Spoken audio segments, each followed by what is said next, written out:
SSF এর যিনি প্রধান তার বাসা থেকে আজকে কেন্দ্রীয় আওয়ামী লীগের একজন পলাতক শীর্ষ নেতাকে গ্রেফতার করা হয়েছে।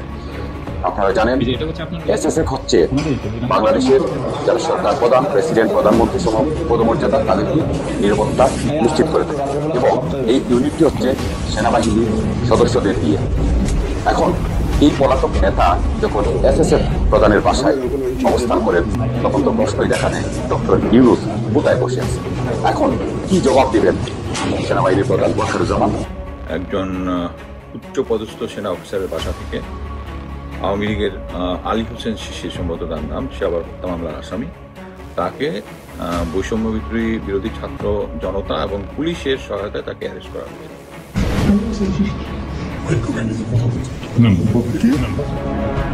আওয়ামী লীগ নেতাকে বাঁচানোর চেষ্টার অভিযোগ উঠেছে সেনাবাহিনীর এক অংশের উপর। এই অংশটি আওয়ামী লীগের পক্ষ নিয়ে বৈষম্য বিরোধী আন্দোলনের ছাত্র জনতাকে হুমকি ধামকিও দিয়েছে।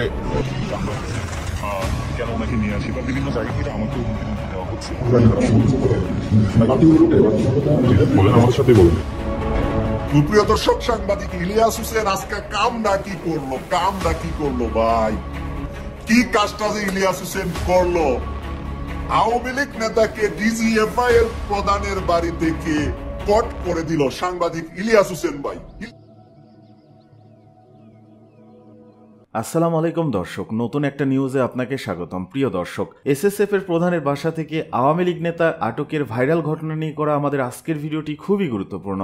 ভিডিওটি শুরু থেকে শেষ পর্যন্ত ধৈর্য সহকারে দেখে একটি লাইক দিয়ে সবাইকে শেয়ার করে দিন। আমাদের চ্যানেলে নতুন হলে চ্যানেলটি সাবস্ক্রাইব করে পাশে থাকা বেল আইকনে ক্লিক করে রাখুন। আমাদের ভিডিওটি আপনি বাংলাদেশের কোন জেলায় বসে দেখছেন বা শুনছেন সেটি অবশ্যই কমেন্ট বক্সে কমেন্ট করে জানিয়ে দিতে ভুলবেন না। চলুন আর কথা না বাড়িয়ে ধারাবাহিকভাবে বিস্তারিত খবরগুলো দেখে আসি।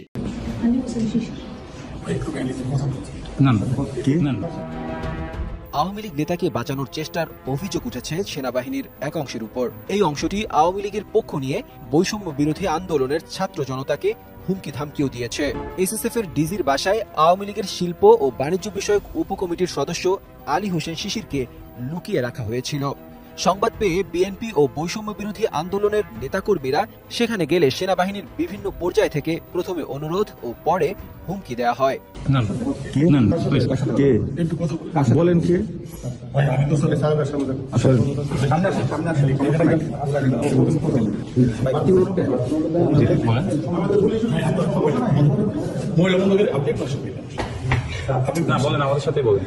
তবে বৈষম্য বিরোধী আন্দোলনের ছাত্র জনতা শেষ পর্যন্ত পুলিশ ডেকে তাকে আটক করলেও হত্যা মামলার আসামি আলী হোসেন শিশিরকে গ্রেফতার না দেখানোর চেষ্টা চালিয়েছে সেনাবাহিনী ও ওই অংশটি। এদের অনেকে সেনাপ্রধান জেনারেল ওয়াকারের বিশেষ সহকারী পরিচয়ে ছাত্রদের হুমকি দেন। ভবনটি তল্লাশি করে দেখা গেলে আরো আওয়ামী লীগ নেতাকে পাওয়া যাবে বলে ধারণা করা হচ্ছে। গতকাল রাতে এক গোপন সংবাদের ভিত্তিতে আওয়ামী লীগের কেন্দ্রীয় শিল্প ও বাণিজ্য বিষয়ক উপকমিটির সদস্য আলী হোসেন শিশিরকে বসুন্ধরা কে ব্লকের একটি বাসা থেকে বৈষম্য বিরোধী ছাত্র আন্দোলনের নেতারা পুলিশের সহযোগিতায় দীর্ঘ 5 ঘন্টার প্রচেষ্টায় গ্রেফতার করে।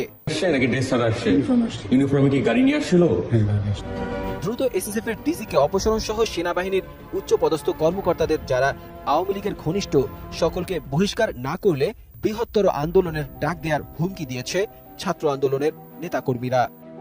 এসএসএফ এর যিনি প্রধান তার বাসা থেকে আজকে কেন্দ্রীয় আওয়ামী লীগের একজন পলাতক শীর্ষ নেতাকে গ্রেফতার করা হয়েছে।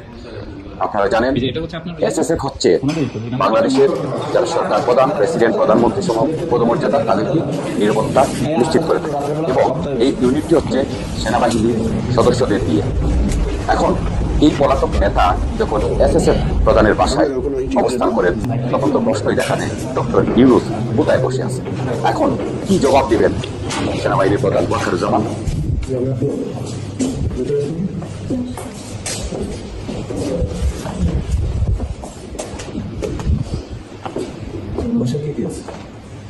আমি আমার ভাই আছে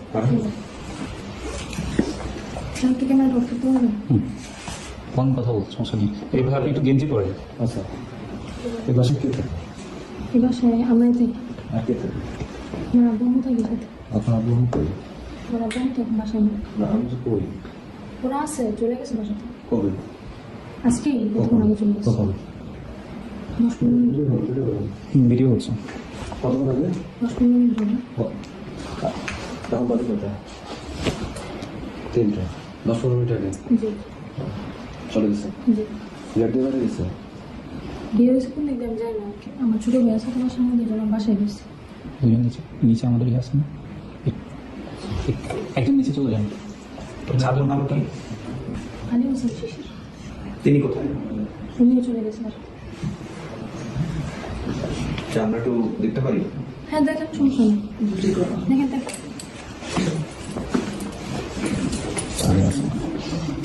আপনারা দুজন ছাদে যান, ছাদে যান। আর আশেপাশের ফ্ল্যাটগুলো কিন্তু ইয়ে করতে হবে, যদি 10 মিনিট আগে বলেছে বের হতে পারেন, কারণ আমরা বাসার বাইরে অবস্থান করতেছি, তো বের হতে পারেন না। না, বের হইতেই পারেন, এখানে আছে।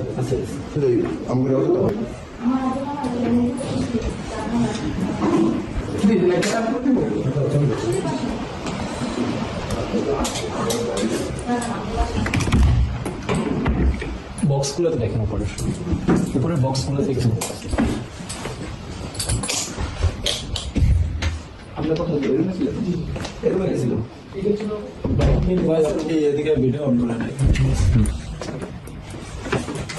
আসেন, ভিতরে আসেন, একজন আসেন, আমাদের সাথে থাকেন।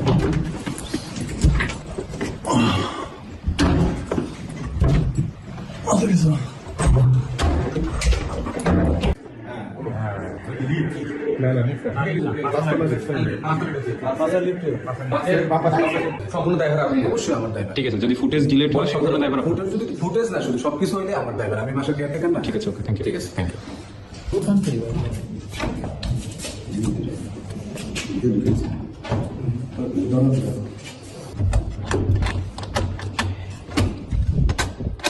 এক্সকিউজ মি, কেউ যদি থেকে থাকেন আসেন, কথা বলেন, বের হন, নাহলে আমরা কিন্তু দরজা ভাঙতে বাধ্য হব। আপনারা যদি ভিতরে কেউ থেকে থাকেন একটু কাইন্ডলি একটু কোঅপারেট করে বের হন, নাহলে আমরা কিন্তু দরজা ভাঙতে ইয়া করবো। না না বলেন কি? আমি তো সাথে সামনে আসলে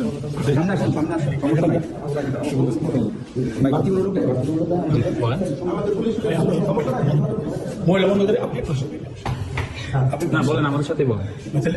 মহিলা বন্ধ করে না, নিরীহ মানুষ বলতে আপনি হবে না।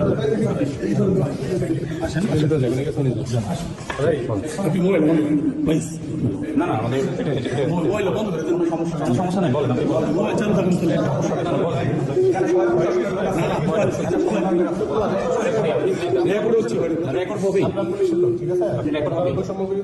ভাই আমরা কিন্তু বৈষম্য শিকার সেটা আপনি পুলিশ দেখবে, প্রশাসন দেখবে, তদন্ত শেষে দেখবে। আপনি আমার সাথে একটু কোঅপারেট করেন, চলেন।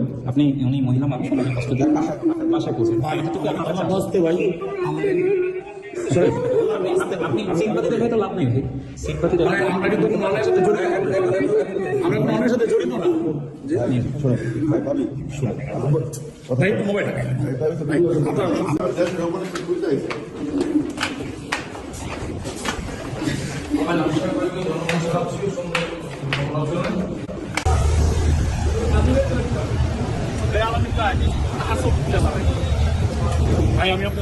বাতারা থানাতে রাখছি, আপনার তো আপনার না না ভিডিও জাস্ট একটা লাস্ট একটা না না না, এটা তো ভাই একেবারে পার্সোনাল ম্যাটার। আমি ওনারা তো উনি যাবে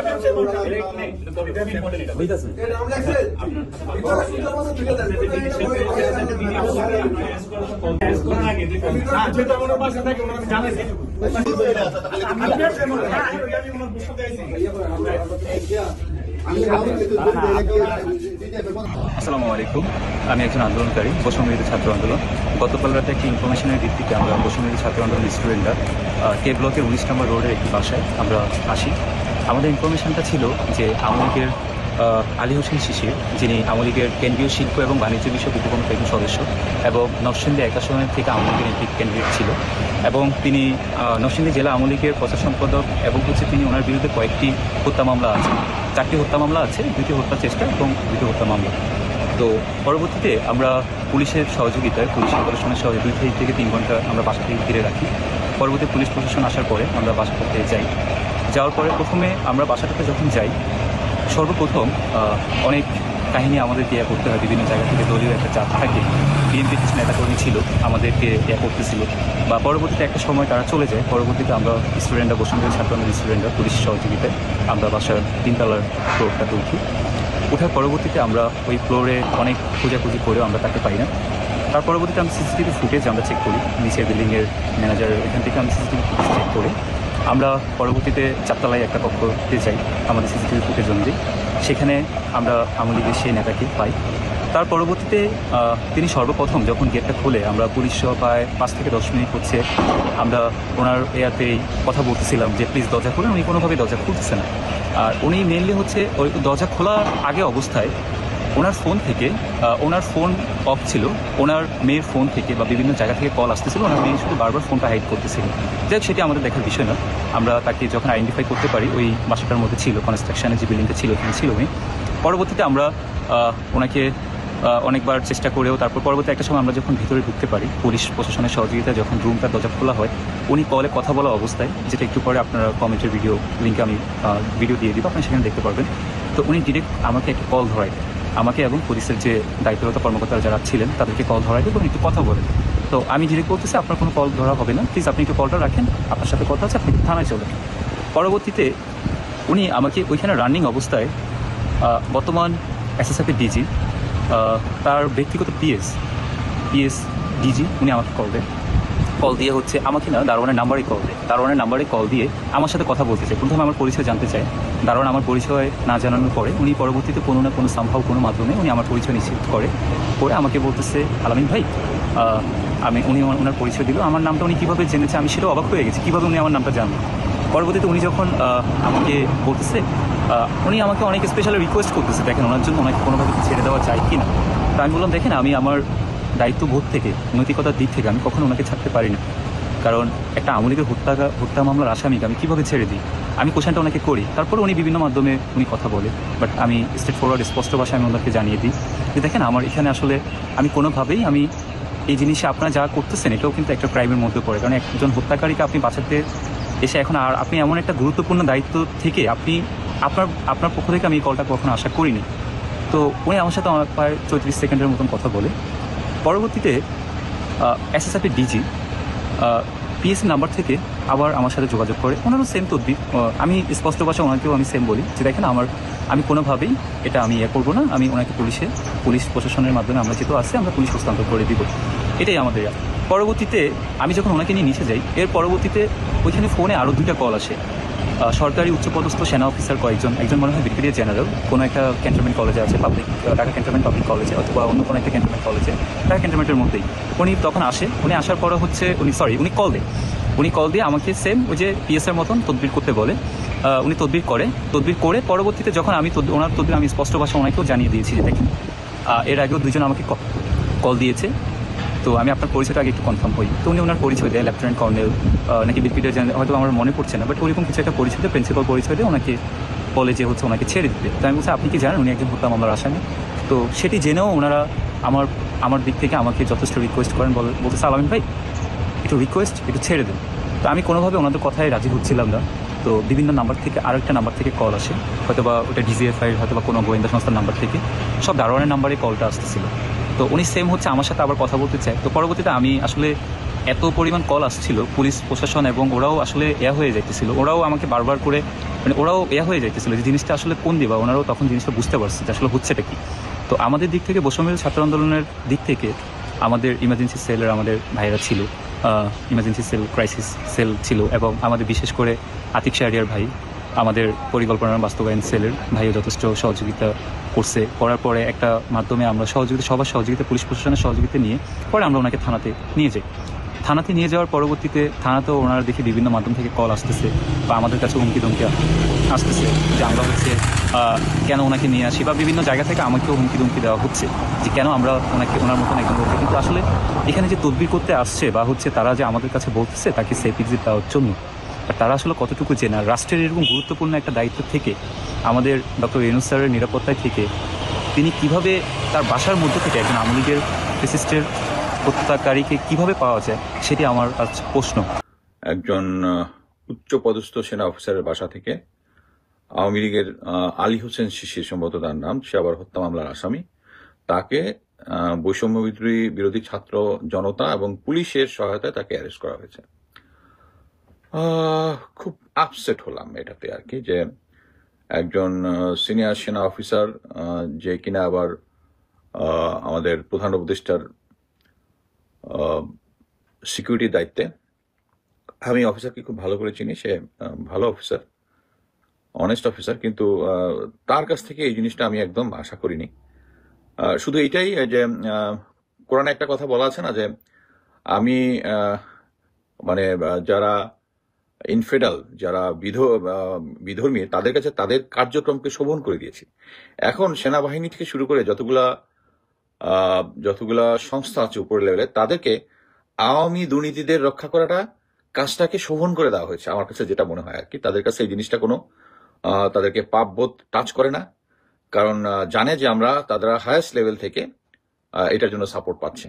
আমার কথা হচ্ছে, এটাতে তো বাংলাদেশের সেনাবাহিনীর ভাবমূর্তি চরমভাবে ক্ষুণ্ণ হয়েছে। একটা জিনিস আমাকে এর মধ্যে আবার এক গ্রুপ আমাকে কনভিন্স করার চেষ্টা করে যে প্রাক্তন সেনাবাহিনী অফিসার হিসেবে আমি সেনাবাহিনীর বিরুদ্ধে কথা বলতেছি, সেনাবাহিনীর ভাবমূর্তি ক্ষুণ্ণ করতেছে। আরে ভাই, কেন আমি এটা করতেছি? আমি যে সেনাবাহিনীতে চাকরি করেছি এটা তো সেই সেনাবাহিনী না। এখানে প্রতিটা জায়গাতে আমরা সবাই এখন রীতিমতো সবার পাবলিকের কাছে কনভিন্স যে এই আওয়ামী লীগের যতগুলা পারপিটেটর যারা আছে তাদেরকে সীমান্ত পার করে দিয়ে সবকিছু জেনারেল ওয়াকারের অ্যাপ্রুভালে হয়েছে। এই জিনিসটা, একটা জিনিস আমরা কি এখনো বুঝতেছি না, বা বুঝলে আমরা কেন অ্যাকশন নিতে পারতেছি না, এটা আমি ক্লিয়ার না। জেনারেল ওয়াকার অ্যাটলিস্ট যে সমস্ত লোকজন যশোর সীমান্ত দিয়ে আমার কোর্সমেট মাহবুব রশিদের মাধ্যমে পার করেছে, মোট কথা হচ্ছে যারা আমাদেরকে বলেছে তারাও তো এখন এটাতে সাক্ষী দিতে আসতেছে না। সাক্ষী দিতে তারা সেনাবাহিনীতে চাকরি করে, এটা বুঝতে হবে। আপনারা দেখেন, আমরা যখন 5ই আগস্ট যখন কুমিল্লাতে এপিসি নিয়ে কতগুলো ক্যাপ্টেন বেরিয়ে গেছিল, আমরা খুব অ্যাপ্রিসিয়েট করতেছিলাম, কিন্তু এখন মনে রাখেন ওরা কিন্তু এখন জাস্ট চিপার মধ্যে আছে, কারণ হাই র্যাঙ্কিং যতগুলো আছে সবগুলো হচ্ছে আওয়ামী লীগ স্পেন্সার, এবং তাদের কাছে এই জিনিসটা স্বাভাবিক। আমি অনেক স্টোরি জানি, মনে করেন যে আমি যেগুলো ভেরিফাই করতে না পারি এগুলো কিন্তু পাবলিককে বলি না। যেমন একটা স্টোরি আপনাকে বলি, 7 তারিখের দিকে বা 8 তারিখের দিকে হবে, এক অফিসার ঢাকা ক্যান্টনমেন্ট পর্যন্ত, রিটায়ার্ড অফিসার, লিফট নেবে, কোনো গাড়ি পাচ্ছে না, দেখেছে সেনা কনভয় যাচ্ছে, তো তাকে একটু রিকোয়েস্ট করলো যে আমি ক্যান্টনমেন্টে যাবো, তোমার গাড়িতে বলে যায় ঠিক আছে স্যার, যেহেতু সে রিটায়ার্ড অফিসার আপনাকে পিক আপে ওঠেন। পিক আপে উঠে দেখে যে সমস্ত রাঘব বল, আমি নাম বলতেছি না, আমাদের রাঘব বল দেখে তারা ক্যান্টনমেন্টে নিয়ে যাচ্ছে। এখন একটা জিনিস বুঝতে হবে যে এই সিচুয়েশনে যারা এগুলো কাজ করতেছে, সেনাবাহিনীর সদস্যরা কিন্তু একসময় বুঝতে পারবে যে তারা যে কাজটা করতেছে। এখন মনে করেন একটা সময় যদি, মানে আমি জানি না বৈষম্য বিরোধী ছাত্ররা কি করতে, তারা যদি জেনারেল ওয়াকারের বাসার দিকে মার্চ করে বা অন্য কোনো জায়গা থেকে, এই যে এটা তো স্পেসিফিক ইনফরমেশন ছিল, এরকম স্পেসিফিক ইনফরমেশন ছাত্র জনতার কাছে আছে, কিন্তু এনএসআই ডিজিএফআই এর কাছে নাই। এটা কি আপনি বিশ্বাস করেন? এখনো এনএসআই ডিজিএফআই তারা নাকি কার নিয়ন্ত্রণাধীন? প্রধান উপদেষ্টার নিয়ন্ত্রণাধীন। তারা প্রাউডলি বলে যে ডিজিএফআই কে জিজ্ঞেস করলেই ফার্স্টেই বলবে কান্ট্রি ফার্স্ট, বাট অন গ্রাউন্ডে কিন্তু আওয়ামী লীগ ফার্স্ট। কারণ একটা জিনিস দেখেন যে ছাত্র জনতা এই সমস্ত তথ্য জানে, কিন্তু গোয়েন্দা সংস্থাগুলো জানে না, এবং গোয়েন্দা সংস্থা হচ্ছে সরাসরি প্রফেসর ইউনূসের নিয়ন্ত্রণাধীন। আসলে নিয়ন্ত্রণাধীন। তাহলে এই সমস্ত তথ্য কেন পায় না? তারা তো আওয়ামী লীগের আমলে গ্যান্ডারিয়ার অমুক বিল্ডিং এর অমুক তালার এত নম্বর তালাতে 5 জন শিবির কর্মী মিটিং করতেছে, বা ছাত্র দল কর্মী বা ইয়ারা মিটিং করতেছে, এই সমস্ত তথ্য পেয়ে যেত। এখন পায় না। এখন কেন পায় না? সো আমাকে যারা ফ্রেন্ডস এন্ড ফ্যামিলি এবং যারা সেনাবাহিনীর সদস্যরা আমাকে অ্যাডভাইস দিতে আসেন যে আমার সেনাবাহিনীর বিরুদ্ধে কথা বলা উচিত না, তারা দয়া করে প্রেসিডেন্ট জেনারেলদেরকে অ্যাডভাইস দেন যে এক সময় আসবে এই বৈষম্য বিরোধী ছাত্ররা ওই জেনারেলদের, সার্ভিং জেনারেলদের বাসায় চলে যাবে। চলে যাওয়ার পরে এবং এটা নিয়ে এরকম ভিডিও করে করবে, তখন সেনাবাহিনীর ভাবমূর্তি উজ্জ্বল হবে। সাকিবের বিরুদ্ধে গ্রেপ্তারি পরোয়ানা। বাংলাদেশ জাতীয় ক্রিকেট দলের সাবেক অধিনায়ক সাকিব আল হাসানের বিরুদ্ধে গ্রেপ্তারি পরোয়ানা জারি করেছেন আদালত। চেক ডিজনার মামলায় তিনি সহ আরো 2 জন আছেন এই তালিকায়। মূলত আইএফআইসি ব্যাংকের চেক ডিজনার মামলায় আজ এই গ্রেপ্তারি পরোয়ানা জারি করা হয়। সাকিব সারা মামলার অন্য আসামিরা হলেন গাজী শাহগীর হোসেন, ইমদাদুল হক ও মালেকা বেগম। মামলার নথি অনুসারে গত 15 ডিসেম্বর সাকিব সহ 4 আসামির বিরুদ্ধে 4,14,57,000 টাকার চেক ডিজনারে মামলা করা হয়। এরপর 18 জানুয়ারি ঢাকার chief metro metropolitan magistrate CMM আসামিদের আদালতে হাজির হতে বলেন। তখন আদালত এর আগে আদেশ অমান্যকারী আসামিদের বিরুদ্ধে গ্রেপ্তারি পরোয়ানা জারি করার সম্ভাবনা ব্যক্ত করেন। আসামিরা আদালতে হাজির না হয় এবার তাদের বিরুদ্ধে গ্রেপ্তারি পরোয়ানা জারি করা হলো।